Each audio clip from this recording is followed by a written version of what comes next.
कौशल प्रदेश नरेश भास्कर वर्मन, काशी नरेश कुमार देव, चंपा नरेश ब्रह्मदत्त, अवंती नरेश स्वयं कीर्ति और कदम नरेश रविवर्धन पधार रहे हैं। मिथिलापति महाराजाधिराज विजय जनक पधार रहे हैं।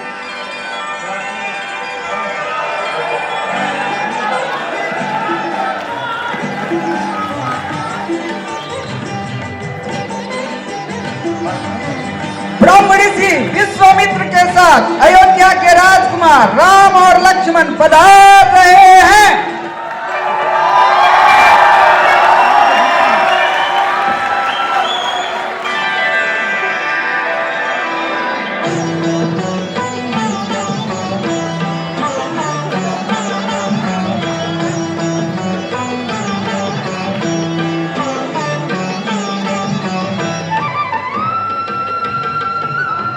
महारानी सुनैना, राजकुमारी सीता एवं अन्य राजकुमारियों के साथ पधार रही हैं।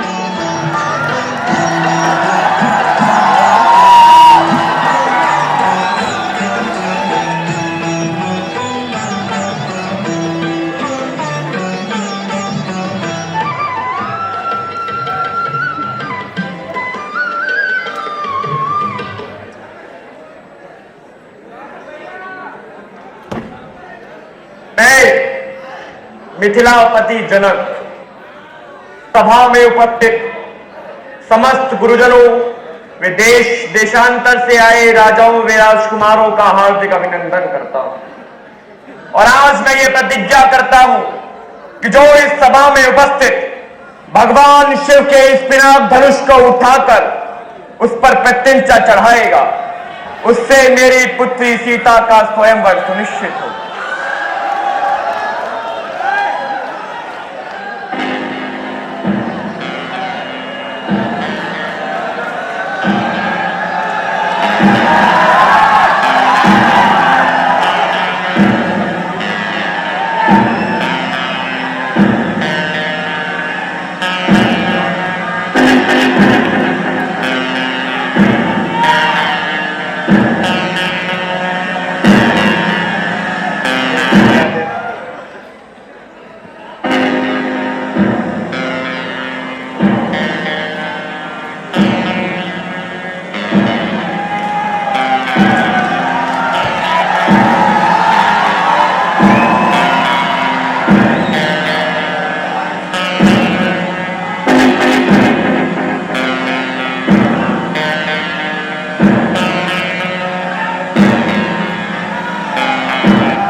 बहुत हुआ, अब और उपहास न हो तो अच्छा है। यदि आज मैं ये प्रण तोड़ दूं तो कुल का कलंक कहलाऊं, और ये प्रण ना तोड़ूं तो मेरी पुत्री सीता आजन्मा कुंवारी है।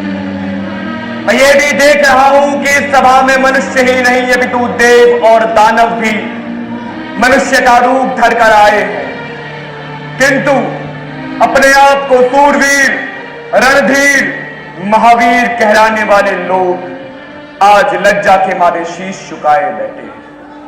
शिव धनुष को उठाना तो दूर की बात, कोई उसकी प्रत्यंचा भी ना हिला सका। लज्जा से झुके हुए इनके सर मुझे आज ये कह रहे हैं कि जनक डूब मरो, डूब मरो, क्योंकि आज ये धरती वीरों से खाली हो गई।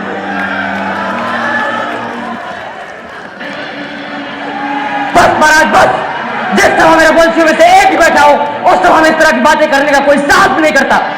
और आप तो रघुनंदन श्री राम के होते हुए वीरता को चुनौती दे रहे हैं। मुझे मेरे भैया की इच्छाओं की सौगंध, अगर मेरे गुरु आज्ञा दे तो ये जीव धनुष क्या चीज है। इस पूरे ब्रह्मांड को उछालकर इस तरह पटकूं कि इसके टुकड़े टुकड़े हो जाएं।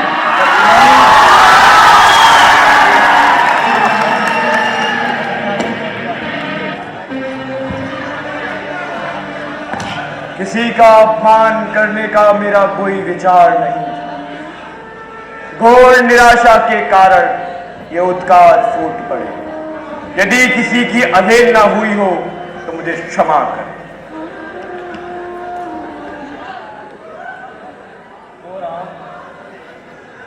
का खंडन करके राजा जनक की चिंता का निवारण करो।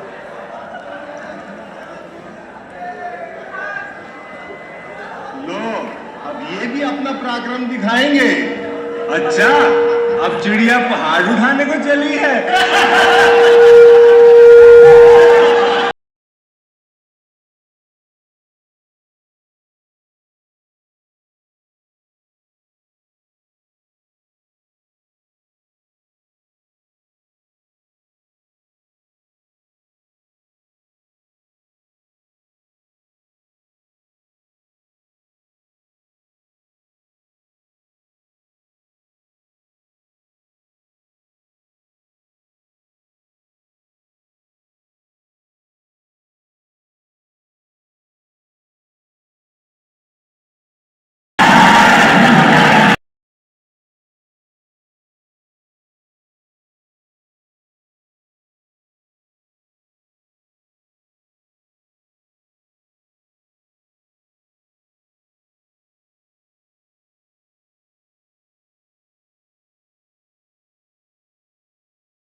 का पुत्र जनक भगवान परशुराम के चरणों में प्रणाम करता हूं। कल्याण हो।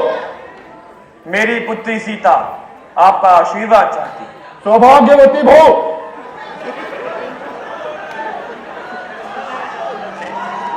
नमस्तुभ्यं ब्रह्म ऋषि।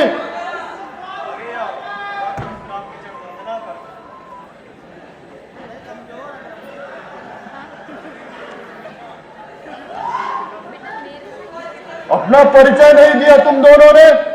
ये अयोध्या के महाराज दशरथ के पुत्र राजकुमार राम और लक्ष्मण हैं भगवान। आप बहुत शुभ अवसर पर आए हैं। आइए आसन ग्रहण कीजिए। इन मीठे स्वागत वचनों से तुम हमें बहला नहीं सकते मूर्ख जनक। हम महेंद्र पर्वत पर तपस्या कर रहे थे, तभी हमें शिव धनुष के टूटने की घोर ध्वनि सुनाई दी। हम यहाँ ये जानने आए हैं कि हमारे आराध्य भगवान शिव के धनुष को तोड़ने का दुस्साहस किसने किया। शिव के धनुष को तोड़ दे, ऐसा साहस तो कोई आपका दास ही कर सकता है। उसके लिए क्या आज्ञा है, आप मुझसे कहिए। सेवक वो होता है जो सेवा करे, जो शत्रुता करे उसे शत्रु समझकर दंड ही देना चाहिए। तुम में से जो शूद्रोही है उसको मेरे सम्मुख लाया जाए, अन्यथा ये समझ लो तुम में से किसी के भी प्राण नहीं बचेंगे। एक धनुष टूट गया, उसमें इतना क्रोध करने की क्या बात है। हमने तो बचपन में कई धनुइयां तोड़ डाले, उस समय तो किसी ने क्रोध नहीं किया था। राजा के छोटे तनिक होश में बात कर। सम्मानित शिव धनुष को बच्चों की धनुइयों के बराबर समझता है। ब्राह्मण देवता, आपको धनुष और धनुष में भेद दिखता होगा।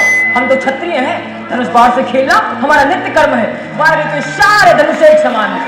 मूर्ख बालक, लगता है तुम्हें अपने प्राणों से मोह नहीं रहा। मुझे मोह है या नहीं, परंतु आपको इस पुराने जीव धनुष से अत्यंत मोह दिखाई दे रहा है, जिसका टूट जाने पर आप बच्चों की तरह बिलबिला रहे हैं। रघुवर ने उसे हाथ लगाया और वह टूट गया। क्रोध त्याग दीजिए मुनिवर, बहुत धमका लिया आपने। लगता है तू अपनी माता को निपुती बनाना चाहता है। मैंने तो तुझे बालक समझकर अब तक जीवित छोड़ रखा था। और मैं भी आपको एक ब्राह्मण समझकर आपके ऊपर हाथ नहीं उठा रहा। हमारे कुल में ब्राह्मणों की रक्षा की जाती है, उन पर हाथ नहीं उठाया जाता। सत्यशिष्ट निरंकुश बालक, कदाचित तूने मुझे केवल एक वेद पाठी ब्राह्मण समझ रखा है। तू नहीं जानता मैं क्षत्रिय कुलनाशक, बाल ब्रह्मचारी, अति क्रोधी वह परशुराम हूँ जिसने कई बार इस पृथ्वी को क्षत्रियों से विहीन किया है। आप बार बार मुझे डराने की कोशिश कर रहे हैं। ब्राह्मण देवता जो वीर होते हैं वह अत्यधिक बातें नहीं करते, वार करते हैं। विश्वामित्र, इस उद्दंड बालक को मेरी आंखों से दूर ले जाओ। आप आंखें बंद कर लिए भगवान, मैं दिखाई नहीं दूंगा। कोई मुझे दोष न देना, ये बालक निश्चित ही मरणहार है। आश्चर्य है मेरे कुठार के सामने आने के बाद भी ये अब तक जीवित कैसे रहा। मुझे भी आश्चर्य है मेरे भैया को कोई दंड देने की बात करे और वह मेरे सामने अब तक जीवित खड़ा रहे।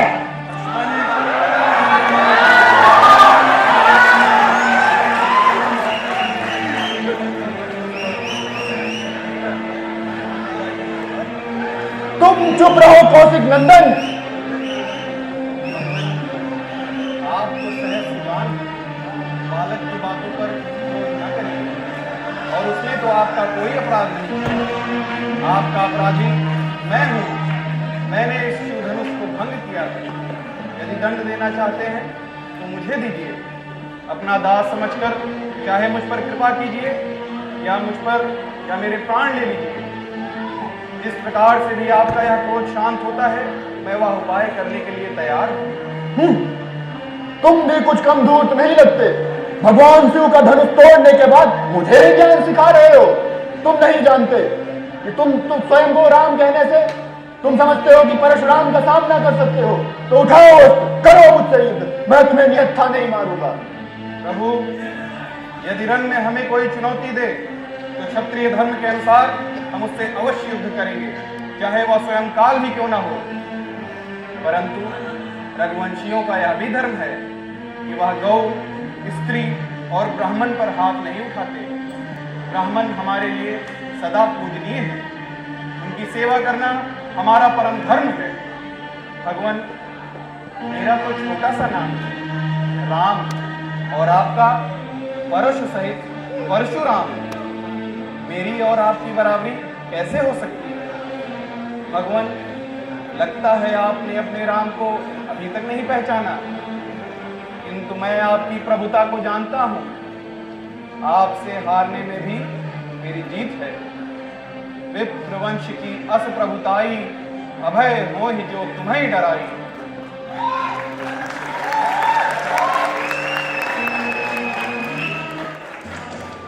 राम, ये भगवान विष्णु का चारंग धनुष है। यदि तुम इससे प्रत्यंता चढ़ा दो तो मेरा संदेह दूर हो जाएगा, मैं तुम्हें पहचान लूंगा। जो आज्ञा भृगुनंदन।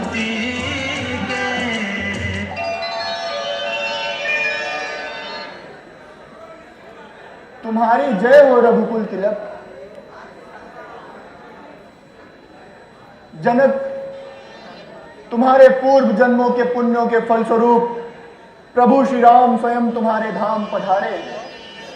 धूमधाम से यह विवाह रचाओ, इसी में तुम्हारा कल्याण है। जो आज्ञा भगवान।